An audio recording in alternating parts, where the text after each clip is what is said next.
one of the most challenging questions is the question of free will. Do I have free will or not?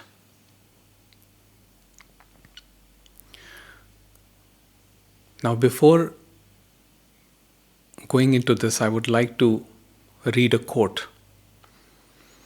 And the quote says, "If the moon, in the act of completing its eternal way around the earth, were gifted with self consciousness, it would feel thoroughly convinced that it was traveling its way of its own accord. So would a being endowed with higher insight and more perfect intelligence, watching man and his doings, smile about man's illusion that he was acting according to his own free will." This quote is by Albert Einstein and was given in 1931.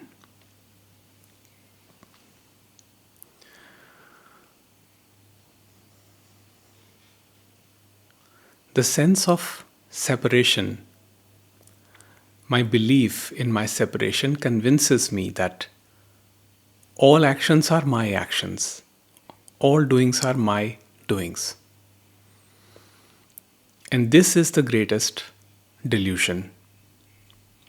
Even in the Bhagavad Gita, it says that ego deluded thinks of itself as the doer of actions. The concept here is simple, that nobody does anything, but things happen. Actions happen, and their corresponding consequences also happen. But there is no individual doer. And this concept of non-doership then ties with the free will. If I'm not the doer of my actions, then whose free will are we talking about? But there is someone here who's making a choice. We can see that there is something here which is making a choice. Now, masters would give us a little bit of a discount in this understanding, and they say, okay, if you feel that you are in a little bit control, just have this freedom to think that you are making the choice. But remember that the moment you have made the choice, that is where your free will ends.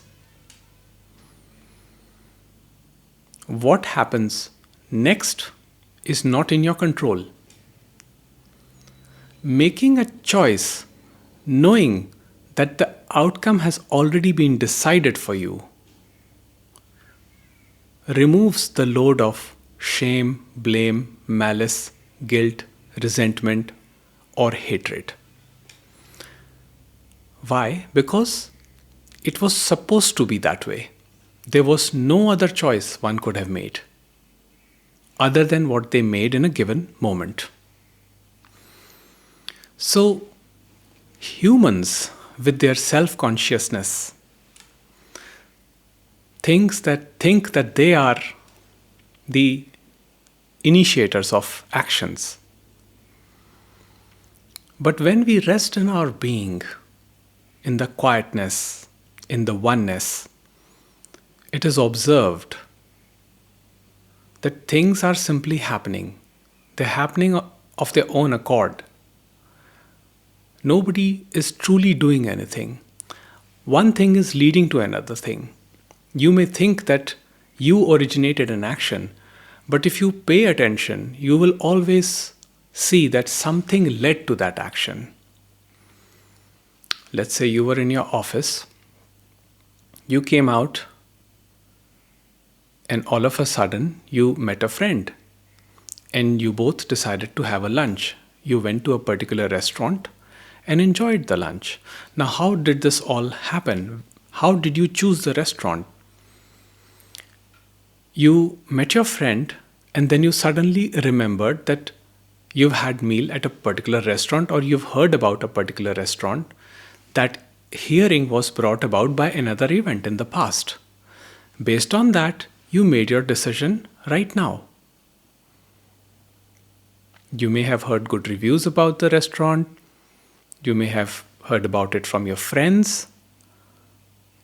Or you may have just looked at the board somewhere, this restaurant, and you decided. It was not an abrupt decision. Out of many other restaurants, why did you choose that one only? You will never be able to figure out what was the true basis. But you will see that it was a series of events which led to an outcome. But you think that you made a choice. And that is where this teaching says that no, the choice was already made for you. But you're supposed to live your life in a way where you think that yes, you are the one making a choice. But the moment you make your choice, that is when your free will ends. The more you try to exercise control, the more you will think that you have free will. And the more you let go of control, more you accept that things are not in your control, you will realize that things are simply happening and there is no one who's doing anything as such. Now, this concept brings tremendous amount of peace. Ramesh Balsekar shared a story once in one of his satsangs where a Christian missionary, I think in the state of Orissa,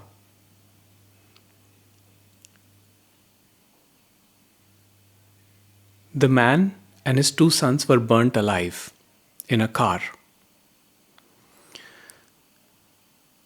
And the news reached the man's wife, who was also involved with the missionary work.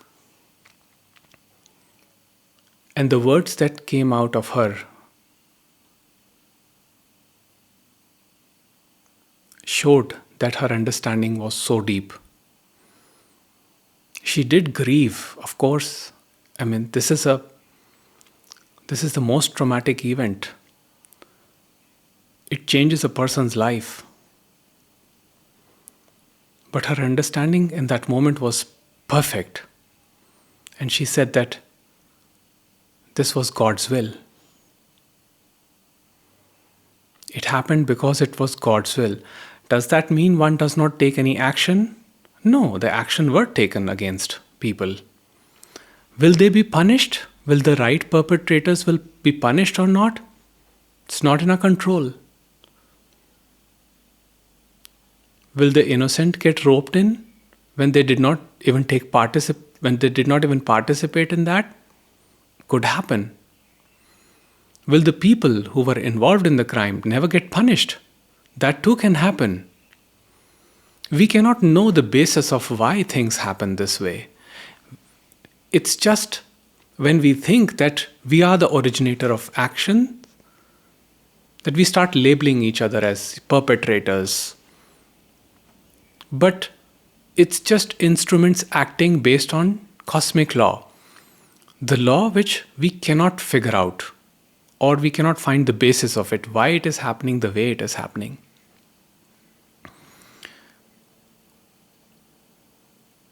It is the moon which is deluded, thinking that it is carrying out all the action of revolving around the sun. But it is just an instrument which is acting according to cosmic law. Now, why has cosmic law been designed this way? Why are there satellites revolving around planets? Why are there planets? Why are there solar system? Why the universe? We cannot know the basis of it. So when we say that we have complete free will, there is a lot of assumption based on that. And usually it stems from the idea of control. that I must be able to control things. Because if I accept that I do not have free will, I lose control. An ego does not want to lose control. That is what it fears most. It doesn't even fear its death as much as it fears losing control, because losing control means death of the ego. Now, I'm not talking about simple acts of control, like, if, if let's say you're driving a car and somebody cuts you and you apply the brake. I'm not talking about all of that. I'm talking about things as they are happening. As we plan in our minds, I will do this, I will do that, this will lead to this will lead to that. I plan. I can certainly plan my life. We can take action. That's what the masters tell us. Plan, make choices, but know that the outcome is not in your control. So, when it happens that you make a choice and the outcome is not what you desired, it does not bring you pain and suffering. It may bring you a little bit of pain, to be honest, but it will not bring suffering, because you will know deep in your heart that you never made the choice. The choice was made for you because certain forces in that moment were acting on you, which brought about that choice and its corresponding outcome. With your acceptance that outcome could be either what you prefer or what you not prefer, life becomes much more simplified. But when we think we have complete free will and we try to control life, we create this force, we create effort, and that effort leads to restlessness, suffering, anxiety. Surrender cannot be partial, surrender has to be total. Total surrender means these simple words from the Bible: thy will be done. If this is understood, all is understood. It is the basis of all scriptures, it is the basis of all teachings. Thy will be done. It does not imply inaction. That is a mistake. That is a misconception. What it simply means is act in a given moment with whatever knowledge you have and do your best. But know that the outcome is not in your control. Because everything happens according to God's will. Or, if you don't like to use the word God's will, you can say cosmic law. Things as they happen.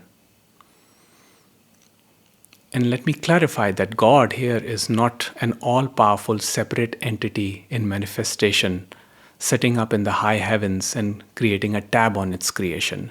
God is this animating presence. God is what is. Whatever is happening, whatever is arising here and now is God.